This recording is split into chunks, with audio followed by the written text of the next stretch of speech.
Template tags can be used for some really cool things on Gecko. Most notably, they can be used as part of longer term correspondence, sending follow-up forms to students. And in this particular example, we want to send an email out to everyone who's attended our campus tour and ask them a couple of questions about what the event was like, to increase the likelihood of somebody filling this in. Though we want to save them the effort of having to put in their name and their email address. After all, we know who they are, we know what their email address is. There's no need for them to have to enter that again. So how do we pre-fill this so that the student doesn't have to? Well, that's actually very easily done.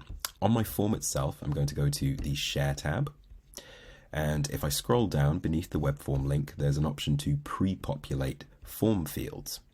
Now I can tell Gecko that the fields I want to pre-populate are the full name fields, and I have the first name and the last name fields right here.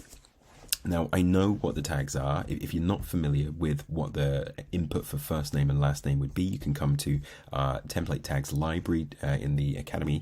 We're linking to this, and I can just simply copy and paste the first name across, and I can copy and paste the last name across also. I can then tell Gecko that in addition to pre-filling the full name, I also want to pre-fill the email address, and we can again copy, oopsie, maybe not everything, but just this particular value to the clipboard. That's not right. That's not the one I wanted to pull over. There we are. That's a bit better. I'll just type that out. Contact.email, because my clipboard skills clearly aren't great. Now this by default is the link to the form, but if I click update link, then we can see that the form URL has been appended to say, find the full name field and then dynamically insert these values.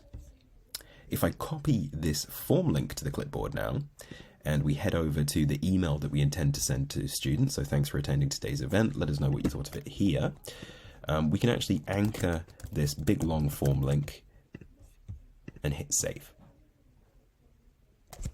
Now, ahead of time, because obviously I knew I was doing this video, I set up an event with this particular workflow. Let's add a student to the event and see what happens. We'll send this to student 1. So I'm going to pause this while the email sends, and that has come through straight away. So we can see, hi student, thanks for attending today's event. Let us know what you thought of it here. And if we click this link, it takes us to the form. Now the full name and the email address are hidden, but I can see in the URL that it has pulled that through. Of course, we loved the event. It was wonderful. And I can't click these radio buttons. It was super. Let's go ahead and hit submit. And if we go back to our form now and view the responses, we can see that it was indeed student 1 who filled this in, because we had these pre-filled values dynamically inserted into the pre-populated form link.